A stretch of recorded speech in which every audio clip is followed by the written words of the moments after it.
Namaskar. Today, in the book review section, we are going to review this book, Nonviolent Communication by Marshall B. Rosenberg. So, comparing people to each other interferes with authentic communication, as does talking about what someone deserves or denying responsibility for your actions. When you say you have to do something or someone else is making you do it, you alienate yourself from other people. Non-violent or compassionate communication is a way of communicating that leads us to give from the heart. NVC has four components: observation, feelings, needs, and requests. Observe what's going on. Share how and even make you feel and what you need. If you ask the other person to do something, your request should be specific. Ask for something the person can do. Don't request an attitude change or an abstract intention. Separate observation from evaluation. What you notice should be specific to a particular time and context. Avoid using words like never or frequently unless you tie them to specific observation. Knowing what you feel is valuable, but people will not generally support you in developing that insight. Often, you might not know what they feel either, even with members of your family. To get better at the practice of identifying what you feel, distinguish between emotions and thoughts. If you can replace I feel in a statement with I think, you may need to work harder to identify your emotions. Likewise, if you follow the statement I feel with someone's name or the word that, you are probably intellectualizing an emotion or presenting an evaluation as a feeling. First, we observe what is actually happening in a situation. What are we observing others saying or doing that is either enriching or not enriching our life? Something another person does or say can be a stimulus for what you feel, but it's never the cause of your feelings.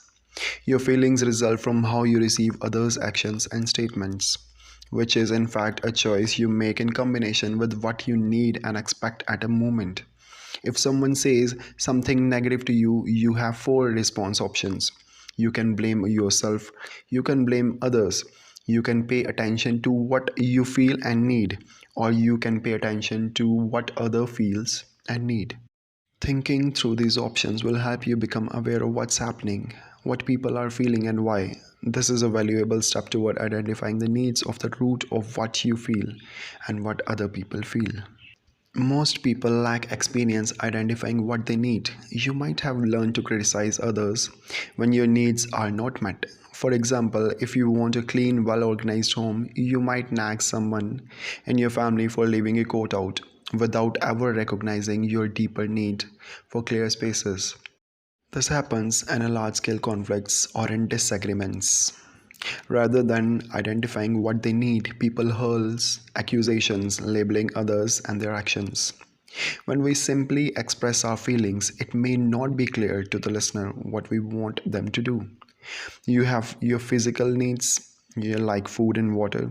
You have spiritual needs like harmony. Some needs relate to autonomy and integrity, like being able to choose your values or create your vision. Others spring from their independence, like community acceptance, appreciation. Before anyone else can value your needs, you must acknowledge and value them yourself. Identifying your needs is an important step in a larger journey of emotional liberation. This odyssey has three main stages. First, your experience, emotional slavery, when you feel responsible for what others feel. Second comes the obnoxious stage, when you reject that responsibility. You know what you are not responsible for, but you don't yet know how to respond to what others feel. In the third stage, emotional liberation, you take responsibility for your own intention and your actions. Now let's talk about request. When you make a request, express your needs and feelings. This makes your request seem less like demand. In addition to the personal request for action and address your needs, ask your listeners to reflect back what they have heard to confirm that they heard what you intended. Thank those who agree to your requests and empathize with those who decline. Applying these principles of self expression as you listen to other means receiving empathetically. Listen to your whole being. Give up your preconceptions about the people you are hearing. As you try to build empathy, be aware of communication patterns that get in its way, such as correcting, educating, advising, or counseling people.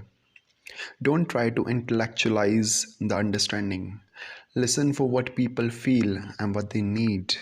Now, let's talk about compassion for ourselves. Nonviolent communication can help us develop compassion for ourselves. People who have trouble responding with compassion to others often also fail to treat themselves with compassion. Use nonviolent communication to help yourself grow rather than reinforcing self hatred or disapproval. This turn out to be hardest to do if you have made a mistake.